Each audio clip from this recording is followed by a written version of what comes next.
Dans un petit village isolé en Provence, vivait une femme nommée Élise avec son fils unique, Thomas.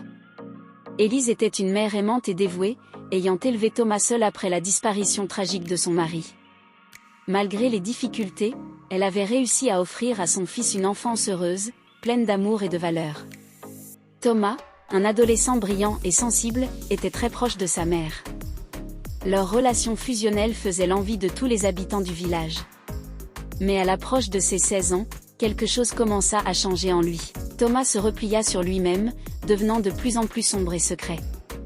Élise, inquiète, tenta de comprendre ce qui troublait son fils, mais il refusait de lui parler. Un soir d'hiver, alors que la neige tombait lourdement sur le village, un cri déchirant brisa le silence. Les voisins accoururent pour trouver Élise étendue sur le sol de sa maison, inerte. À ses côtés, Thomas, les yeux écarquillés de terreur, tenant un couteau ensanglanté. Les gendarmes arrivèrent rapidement et arrêtèrent Thomas, qui semblait être en état de choc. La nouvelle de ce drame se répandit comme une traînée de poudre, plongeant le village dans une stupeur incrédule. Comment un fils aussi aimant pouvait-il en venir à commettre un acte si atroce ? L'enquête révéla que Thomas avait été victime d'un harcèlement psychologique intense à l'école.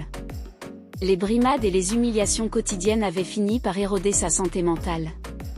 Ce soir-là, il avait eu une dispute violente avec sa mère, qui avait découvert son calvaire et insistait pour en parler aux autorités. Dans un accès de rage et de désespoir, Thomas avait perdu le contrôle. Le procès de Thomas fut un moment de grande émotion. Les témoignages poignants des enseignants, des amis, et des experts en psychologie peignirent un tableau complexe de la souffrance adolescente et de l'impact dévastateur du harcèlement. Finalement, le tribunal reconnut la détresse mentale de Thomas et le condamna à une peine de détention dans un établissement spécialisé, où il pourrait recevoir les soins nécessaires. Le village, profondément marqué par ce drame, décida de se mobiliser contre le harcèlement scolaire, créant des programmes de soutien pour les jeunes en difficulté. La maison d'Élise, désormais silencieuse, resta un symbole de la fragilité de l'âme humaine et de l'importance de la compassion. Thomas, quant à lui, commença un long chemin de réhabilitation, hanté par le souvenir de sa mère et par le poids de son acte irréparable. Chaque jour, il travaillait à reconstruire son esprit brisé, dans l'espoir qu'un jour, il pourrait enfin trouver la paix et pardonner à l'enfant en lui qui avait tué sa mère.